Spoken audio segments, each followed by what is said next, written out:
Is it fair to say that the biggest problem the English football have is their culture?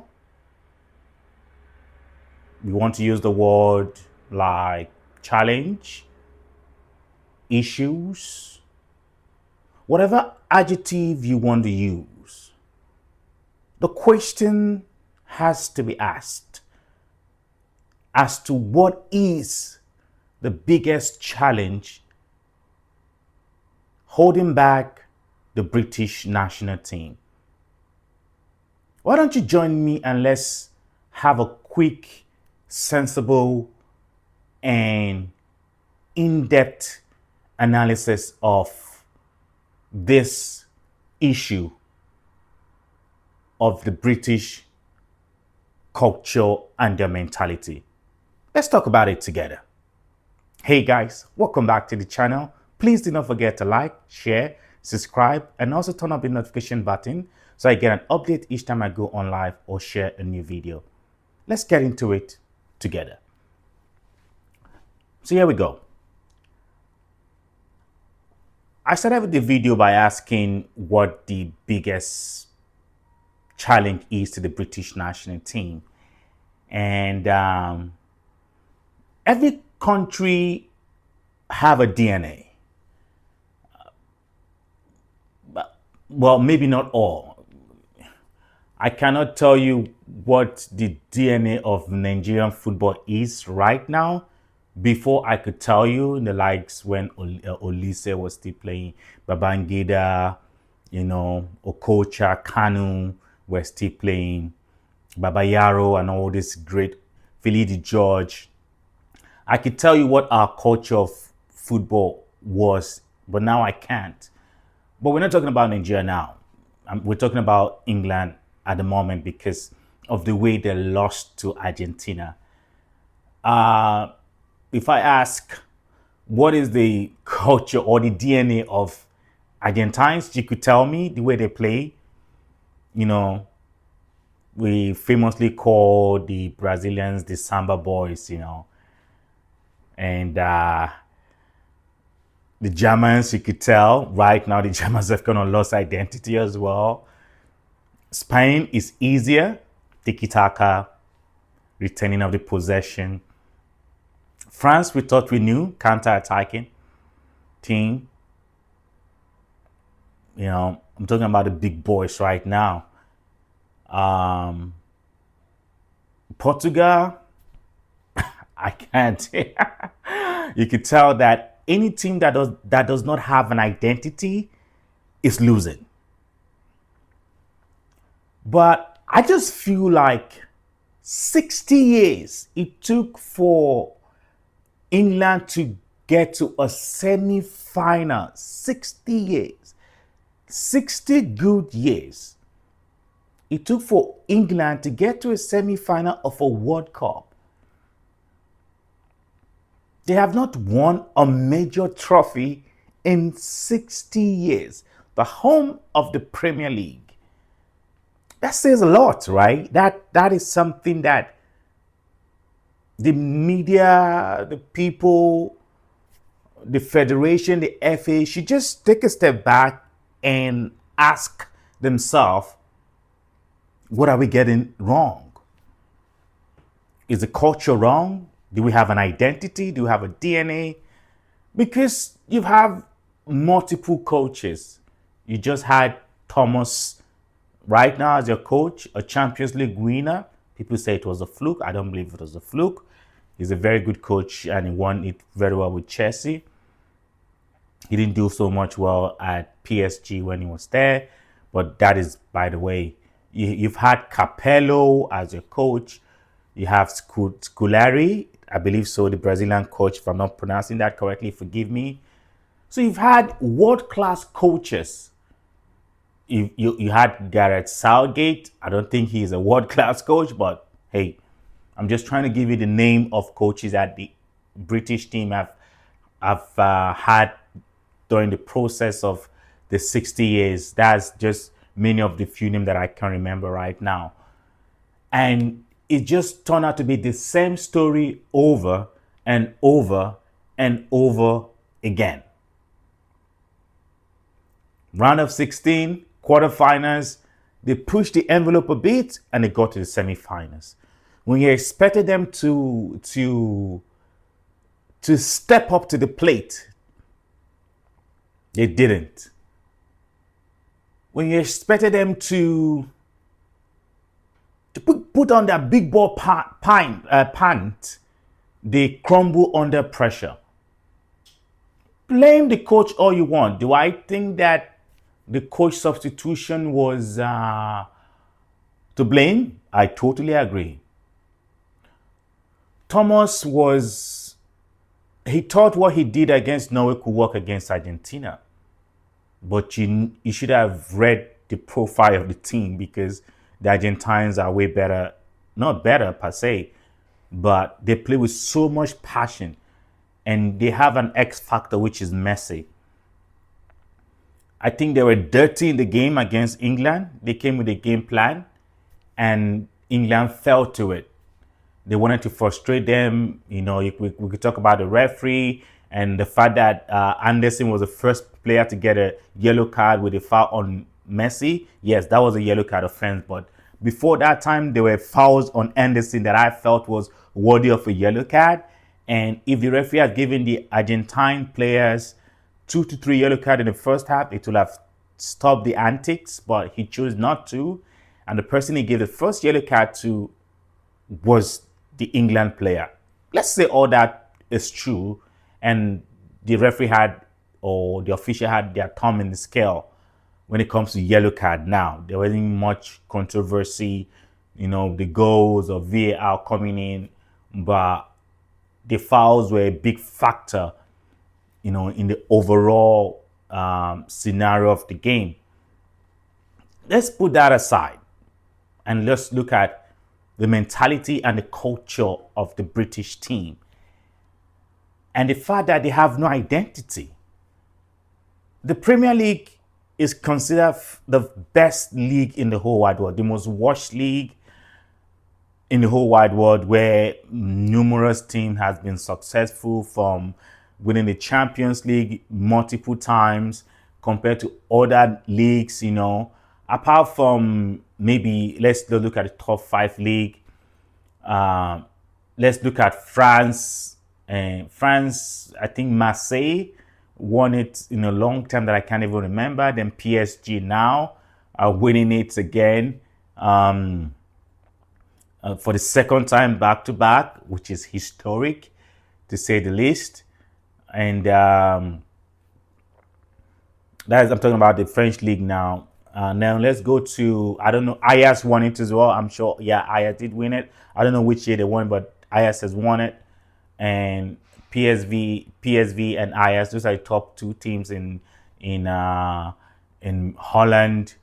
And France, we're talking about PSG, Marseille, Lyon, Bordeaux. Bordeaux is kind of relegated now. So, yeah, I'm getting somewhere. Stay with me, guys. And now let's talk about the La Liga, where you have Atletico Madrid, you have Real Madrid, you have Barcelona. Real Madrid have the highest number, the record number of Champions League won, followed by Barcelona, in the world. And I think Liverpool is next to them. And Atletico, I think, have won it once or twice in their history. Barcelona has won it up to 6 times, which is a good record. And okay, let's go to Italy.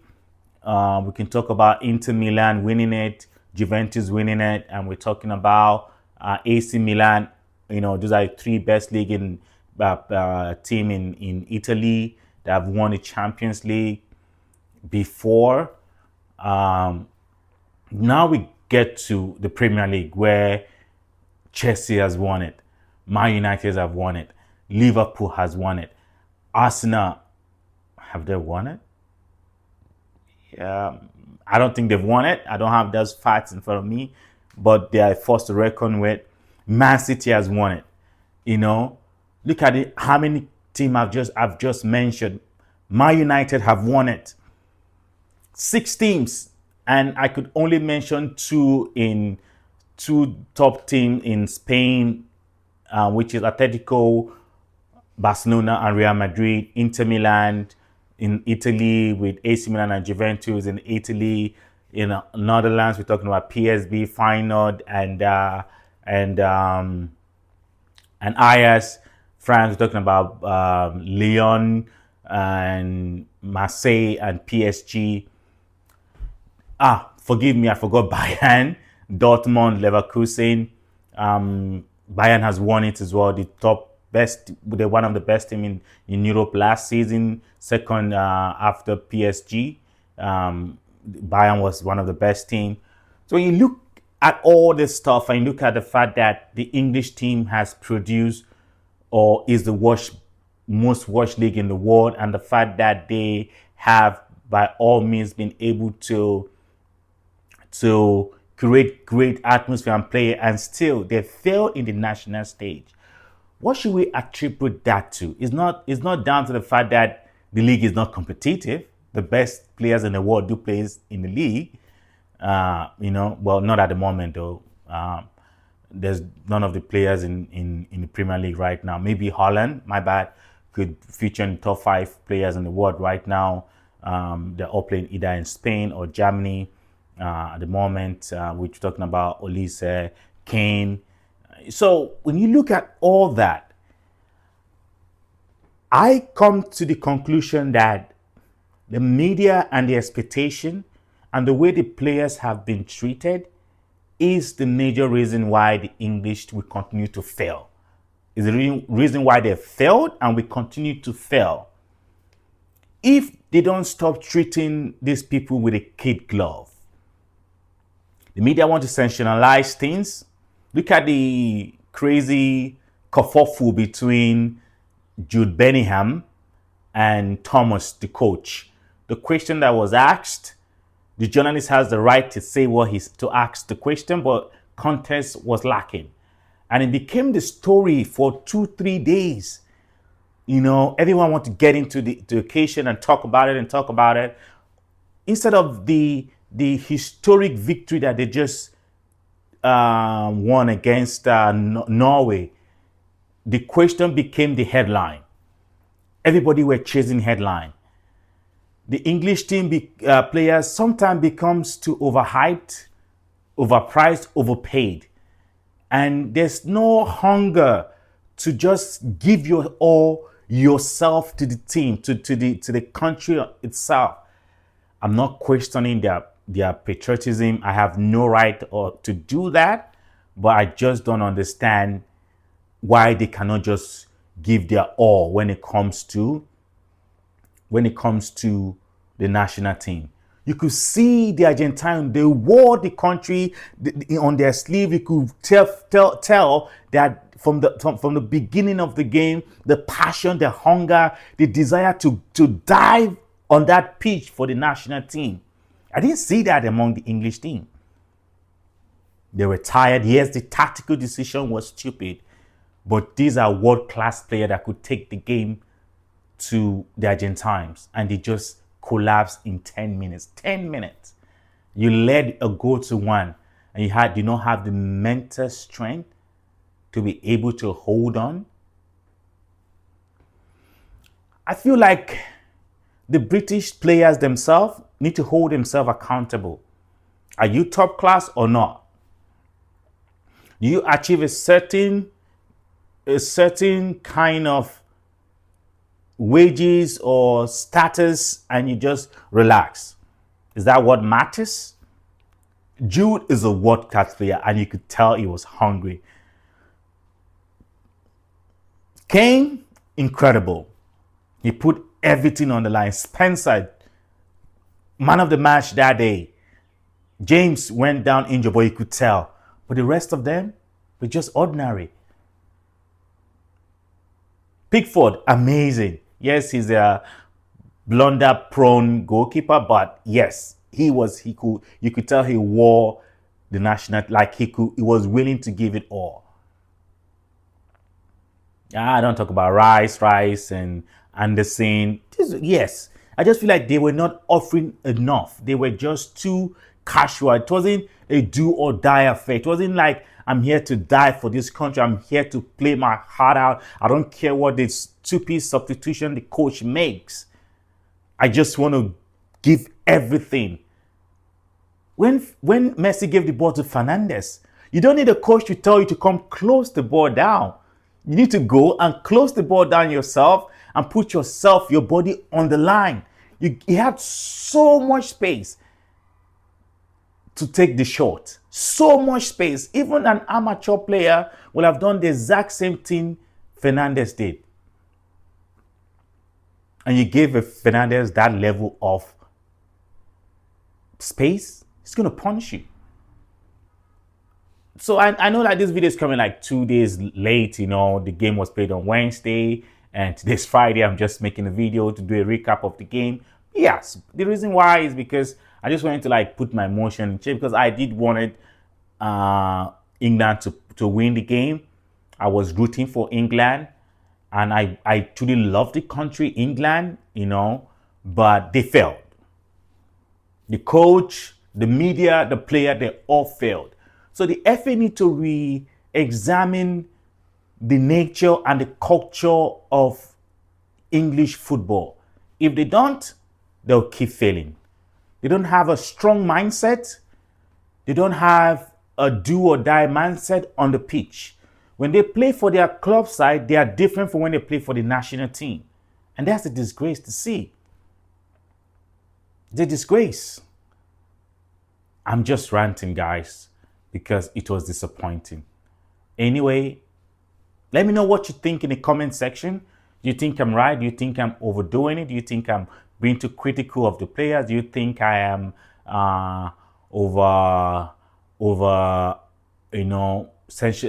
accusing people of what I'm guilty of as well? Let me know. Let's talk about it. Please comment below and let me know what your opinion is about what I've just said. Do not forget to like, share, and subscribe. And please support the channel and let's grow together.